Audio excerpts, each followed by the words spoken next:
The first reading that I want to talk to you tonight about is one that I picked that I normally would not pick just by looking at the title for a reading piece for myself. The title of the story is Rape and the Boxing Ring, and the author of that is Joyce Carol Oates. And in the beginning, the story is talking about the rape conviction of Mike Tyson, which he's the famous boxer. I'm going to go ahead and talk about some of the answers to the questions, and then I want to go back and talk about some interesting points that I noticed in the reading. First of all, I believe the audience should be geared more towards the sporting fans. Myself, I don't care anything about boxing. However, the story would be more appealing to my husband, who is a boxing fan. So that's just going to depend on what your personal preference is. My reaction to the story, of course, is going to be different. I didn't like it. It left me with a judgmental feeling of Mike Tyson, kind of like he felt he was powerful and even above the law, maybe having so much money. So I'm sure to him it was quite a shock that he actually got the sentence that he did. I look back, and the year was 1992, that he was actually convicted, and he was given a 10-year prison sentence for this rape conviction. However, 4 years was suspended, so he was to serve 6 years of that. We have to give a lot of credit to the young lady that stood up to him. Her name was Desiree Washington, and to stand up to a millionaire, one of the most well named boxers of all times, um, to charge him with a crime and go to court is a long, drawn out process. So when she actually helped get that conviction, it spoke for a lot of women's rights on sexual crimes specifically. So that was kind of a big deal. When we talk about the um, visual descriptions, I think it was lacking. I think the writer could have done better in that department. There was one instance where they described fights as being bloody, and on page 205, somebody had asked Mike Tyson, what he felt, and he said he didn't feel boxing was a sport. He said it made him feel like a fantasy gladiator. Now, to me, in his mind, um, maybe making himself more powerful. I did think that was interesting. The use of language was fine. It was a fairly easy read. It gave a lot of specific details about different fights that he had throughout the years. And as far as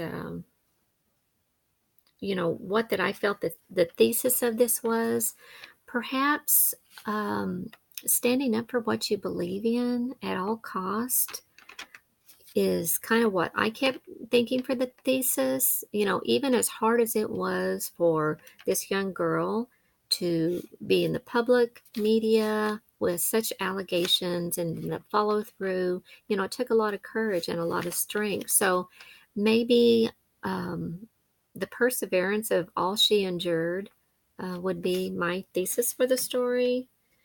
Um, it also wanted to talk to you about boxing. They classified it as a very masculine and aggressive sport.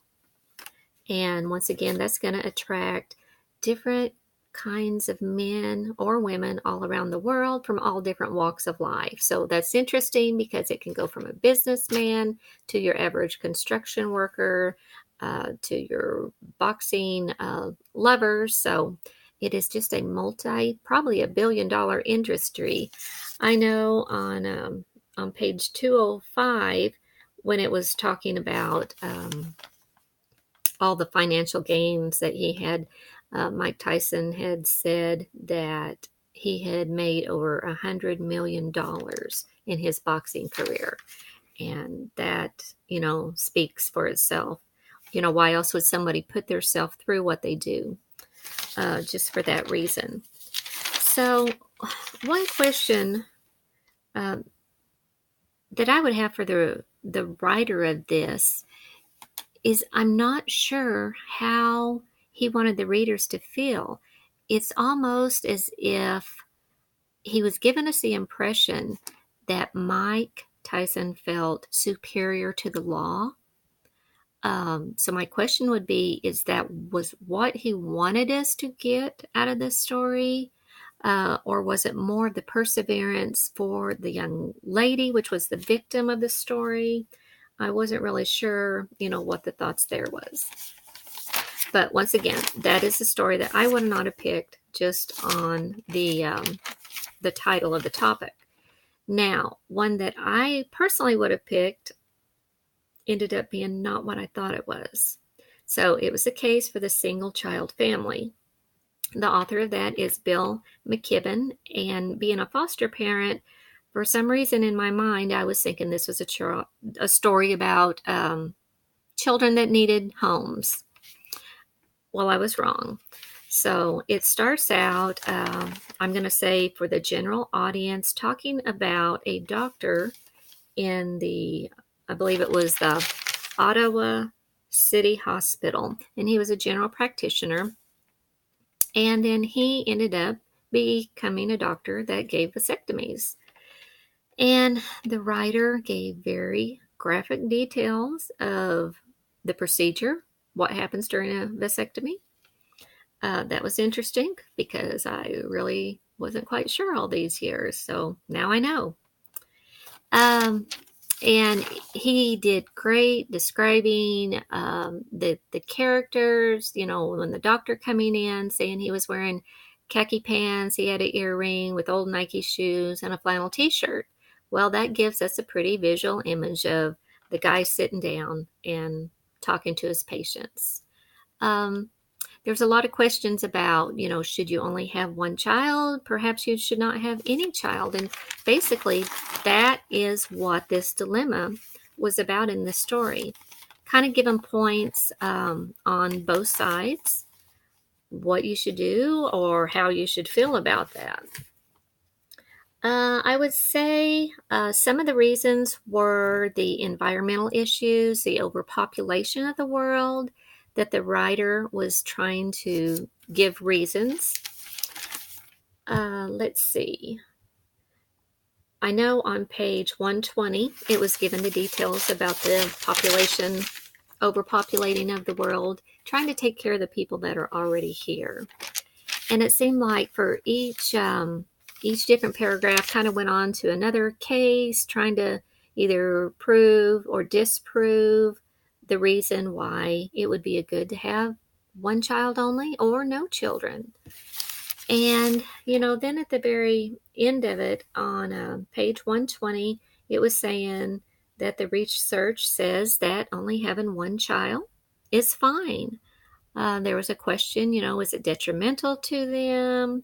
Does it hurt them to grow up by themselves? But research, according to this, says no. There was a question asked, is it selfish only to have one child or no children?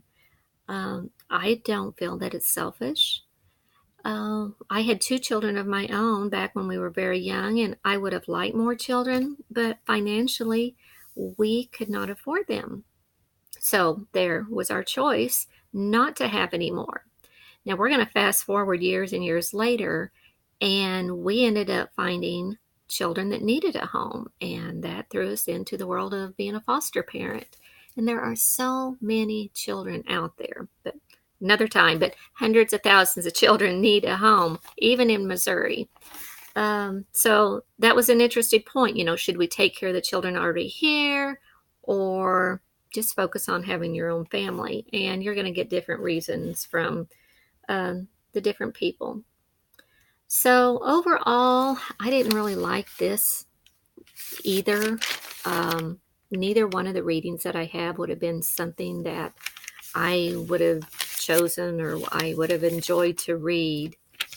I think my final question that I would have for the writer would be, let me see, on the very last page, there was an interesting comment.